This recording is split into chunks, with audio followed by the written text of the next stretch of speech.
Now, I have the privilege of welcoming to the stage one of the most exceptional speakers that I have known and personally heard, the amazing Yemi Penn. Yemi is a curious rebel, dedicated to challenging the status quo to create more just, equitable, diverse, and inclusive world. She does this with grace, compassion, humor, and a bit of cheeky rebellion. She is an engineer by profession and transformation thought leader. She has spoken on TEDx, Florida Stage, and has been interviewed by Jack Canfield, co-author of Chicken Soup of the Soul series. Yemi invites the collective to ignite their rebellious curiosity by starting with self, and I would like us all to please join our hands together as we welcome Yemi. And also, before you do that, she was on the red eye from London to be here. So, a special welcome to Yemi.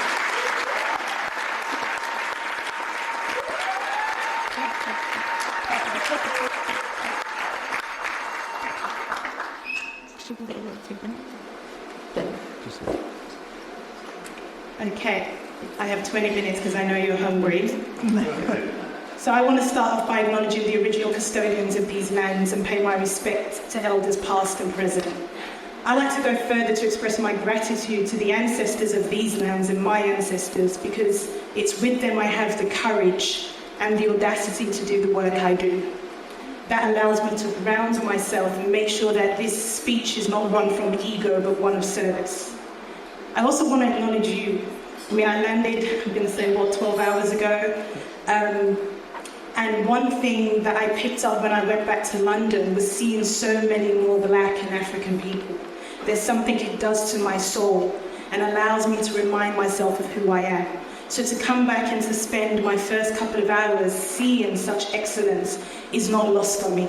I want to say thank you to the organizers. I want to say thank you to the allies. I want to say thank you to you, the professionals who decide to show up, because it's not easy, but I promise you it makes a difference. So thank you.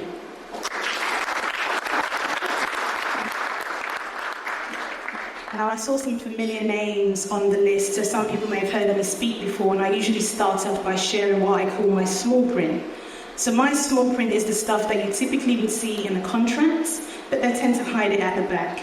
I'm going to bring it out to the front because I like you, and the reason why you need to know my small print is because it will allow you to just kind of get my content a lot quicker. So small print number 1. I have a potty mouth. I actually curse like a sailor. I'm going to blame it on the industry. I'm not going to do that here because I appreciate it's not everyone's language of choice. But what I'm asking you is for your forgiveness in advance, because sometimes I can't find any other word, and there's only one word that's going to land the message. And I mean it. You laugh, don't humour me, but I'm really asking for your forgiveness in advance. Part of the reason why I do this as well is because I no longer subscribe to perfection. If I stand on stage and I decide I want to take a pause to recollect my thoughts, I will do that. I will honour you in your time, but I need to honour me so I can serve. Part of the reason why I pause is because I get what I call these downloads. You know, I might manage and plan my content, but most of the time I'm just getting this wisdom that I truly believe my ancestors are doing a lot of work on. And I listen to that voice, and I share the story, and then I find someone at the end come up to me and says, you know that story you shared? I feel like you were talking to me, so I honour it. But my downloads are not going to be nearly as important as your downloads. Yes, we are here to celebrate some amazing human beings and to be inspired, but you're also here to fill your cup, because I'm nothing but a vessel, and those who have been nominated and those who will win will give you inspiration, but you are your inspiration. So if there is anything you take from my keynote, is the message for you, by you. It might have nothing to do with my content. It might happen later on over the course of the evening, but really want you to lean in. The last small print is grace. I need to ask for your grace, because the more I learn about the world we live in, the more I realize how much I have to unlearn. And in saying that, what can happen is sometimes my language can be exclusive. To give me grace is to assume that my intent is not to harm. And the hope is that as me as a speaker, and for you as speakers and professionals, that we continue to give each other that grace as well. So That's my small print. I'm going to try not to fuck it up. So I just get that out of the system, like with my nerves. So let's go to group. So when I was catching up with Chris and really acknowledge, I think we crossed paths earlier this year, we had a conversation on what it is I could bring and contribute. One thing that has allowed me to grow in my life, not just professional, but my personal life, has been liminal thinking. Liminal thinking for me is the threshold where we usually think there's no other way to be, to actually realizing, well, the fact that we think we're in a cage and there's no choice means that there's actually options. Liminal thinking is threshold. It's a way we can have a different perspective. And so Christine gave me some questions to kind of consider and ponder, and I want to give you my perspectives on them, and then I'm going to share about 6 things that I'd really like for you to take back, either for yourself or people you work with, on how you can apply in yourself to continue to elevate yourself in excellence, and for those that are allies and supporting African excellence, for you to actually also be aware. So one of the first things is, what is African excellence? And I have here, it's the ability to not just survive, but thrive anywhere on this planet. I don't say that lightly. Whenever I'm invited to come and give a speech about resilience, there is a big part of me that just wants to say, just find any African person, and they will tell you. We have stories for days, and this is not to take away from other stories, but this is a story that has been on the map for decades, for centuries, and we do a really good job of just showing up. For me, African excellence is about thriving in any industry, potentially on any planet. Now, there's another thing about African excellence, which is the fact that we tend to live up to the collective name of African giants. Some people think that's just in stature, but it's actually in spirit. I'm Nigerian, and they usually say that you can find Nigerians wherever there's land.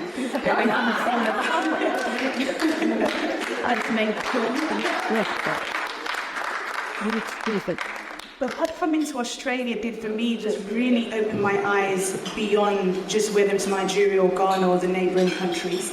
There is something in the spirit of African giants as a collective that for me shines excellence, something that I hope we continue to do and harness of each other.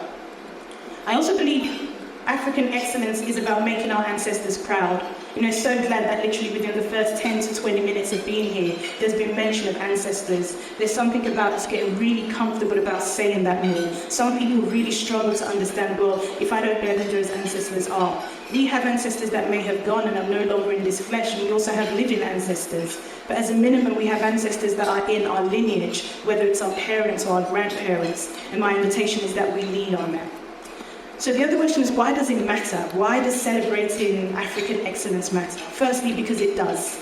It's that simple. We have been on the map for so long. History and data collection and research shows how far back it goes. We also know that the contribution of Africans in diaspora or anywhere in the world really have the potential, if not already, to contribute to global markets, similar to what we see with India and China. Now, I know when I look at the professionals in the room, you have way more insight in that, but sometimes I don't think we know it at a localized level, and for those of us who aren't in those industries. It matters because the richness in Africa is not just in its minerals or its resources, it's in the heart of the people. And I know these are just words and I can hear the nodding, but sometimes we forget, and I believe we need that reminder. Some of the challenges we may face, I think a big one is identity. I know that people talk about code switch. If I see an elder within the African community, one of the immediate things I want to do is just to come out, is to do the kneeling down. For men in Nigeria and other parts of Africa, it could be to prostrate on the floor. There's something that I just want to do. And one of the biggest conflicts I had when I left Nigeria to into London and ultimately Australia was, well, where does that paradigm of respect sit for me? So I want to call out and name the conflicts we sometimes have internally, and not to see as a way of us divorcing ourselves from our heritage, but also the fact that we are trying to shift the paradigm in a paradigm. We are trying to assimilate without actually changing who we are. And although I don't have the answers or the solution for that, I want to name it and give you the invitation to give yourself grace. And I believe that continues to be the work that we do for those of us in diaspora. Now, one thing that came up that Christine asked is how do we maintain authenticity? And I will share shortly some of the things that I put to that. But one thing I want to highlight is part of authenticity is not to betray your soul. You know, and I know that's really hard. People usually come to me as a speaker and say, Yemi, how are you comfortable with your speaking? Because I have no choice but to be myself. I cannot trip up if I'm myself. I speak to people where English is not their first language, and there's this desire to want to speak the then Queen and the now King's English. Why? If there's a word you can't think of as you're speaking, use your mother tongue.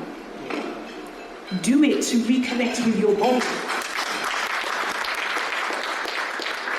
Do it to reconnect with your body. And as a minimum, you will come back to yourself to understand what is it that I wanted to say. I'm, even though an engineer, currently doing my research in trauma, transformation of trauma with a decolonized lens. Part of decolonizing ourselves is not to necessarily do the rah-rah, which has its place, but it's to de-link ourselves from the dominant narrative. To be authentically you. Yes, we assimilate into the society we are, but we do not need to sacrifice ourselves. So I really ask you to tap into that and whatever download you got. Another question that came up is, why are there disproportionate numbers of African professionals in leadership positions? The first thing that comes to my mind is this equation that I got from, just checking the time, this equation that I got from Jack Canfield. E plus R equals O.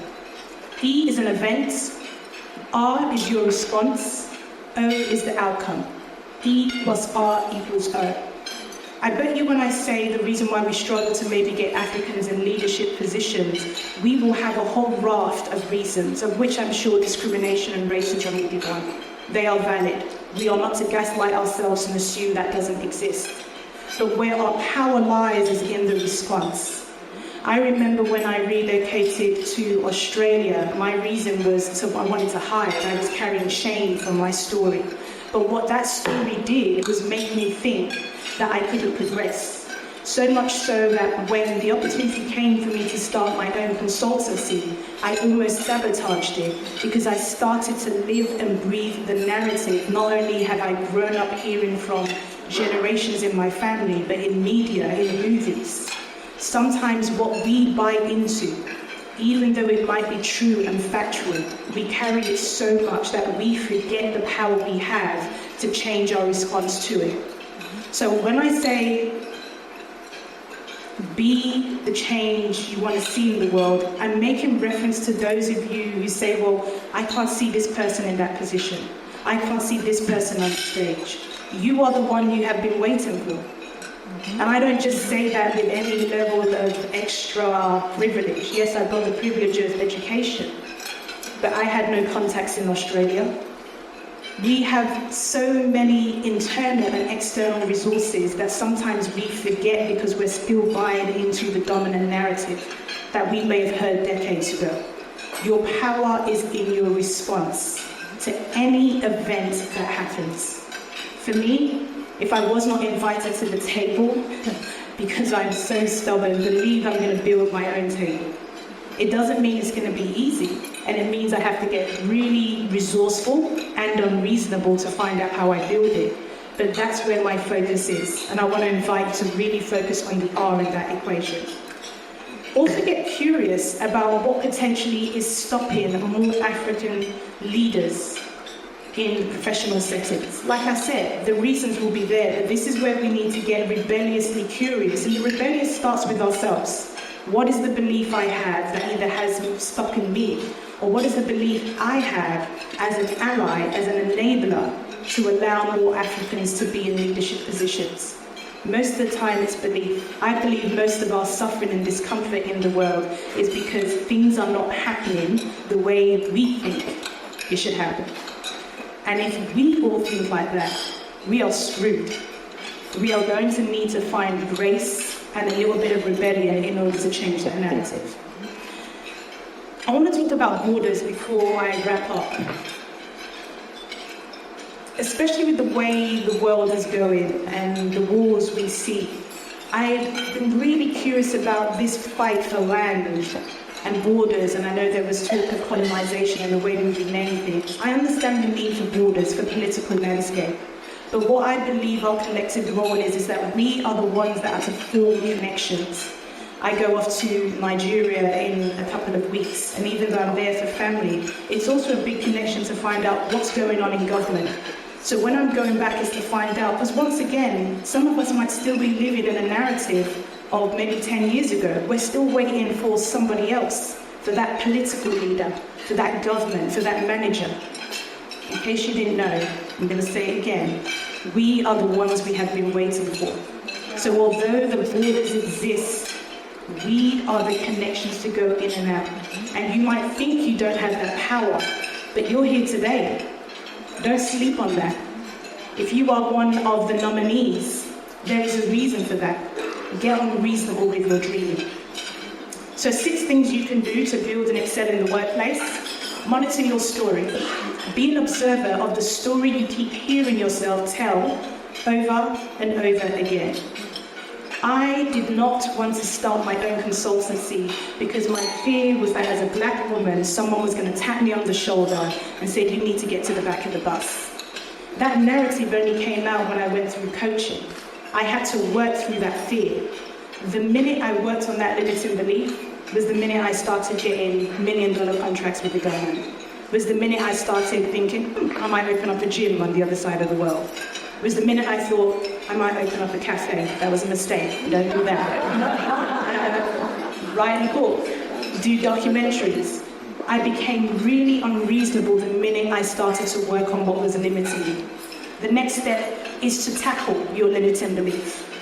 Whatever it is, especially if you hear yourself say the same things, if you find patterns repeating themselves, I promise you it is a nudge. It's not blame, it's not a fault. It is a nudge to say, is there something I can do different? And get really curious as to how that belief has come about. And I promise you with the wisdom you have, you'll be able to find out it's no longer serving you. Third one, I've only started bringing this into my keynotes, is we've got to clean our trauma. Resma Mencken wrote a book, My Grandmother's Hands. He talks about dirty trauma and clean trauma. The definition of trauma is anything disturbing that has happened in your life. All I need to do is say 2020, a pandemic, and the percentage would take us to about 100% of those who were impacted. The issue is if we do not acknowledge it, and I come from that Nigerian background where my mum said, so yeah, I'm going to cry because things are not working out for me. So I definitely come from the African background that says, just suck it up. And I get it. For generations beyond the African culture, that has been how we survive. I have empathy for the generations that say do that. But what happens if we don't clean our trauma is we somehow pass it on. It is in the cleaning of it, I promise you, that excellence comes up even higher. And please understand I'm speaking to everyone here. Evolve, fourth one, evolve and be unreasonable in your dreaming. Reason is why the world is where it is today. And I'm not throwing shade on it because the world's pretty awesome. So it's a little bit fucked. And so my invitation is for you to get really unreasonable with your dreaming. Dare. I told people I was going to London for 6 days and I'd land here on the day of coming in. Some people might think that's an issue. Why would you spend so much money? Liminal thinking allows me to break that down. What belief do I have that says that? What belief says I can't come and speak on the stage in the evening? Take it as simple things, but really get unreasonable in your dreams. I want to invite you to connect, this is the fifth one, with elders. You have your own elders within your own culture. But when we're on this land, do not forget the elders here. We cannot come from the lands we've come from and not really pay homage and listen. We do a disservice if we do not make that part of our story. The last one, get clear on your legacy. Do your job, your profession, your entrepreneurship, but what's the legacy you want to leave? Even if it's just your children or your nephews. What is your legacy? Because every decision you make, every fear you have, every time you work deeper, you will come back to that legacy and you'll be able to do it more fiercely. I finish with this. Remember who the fuck you are, because you are powerful beyond measure. Thank you.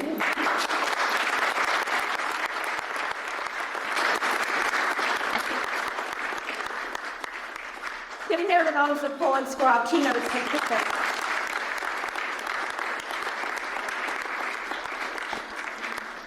Right, and you will notice I did mix things up a bit. You were meant to get entrees first, and then Yemi was meant to speak, so just asking for a bit of forgiveness. So the food is out now.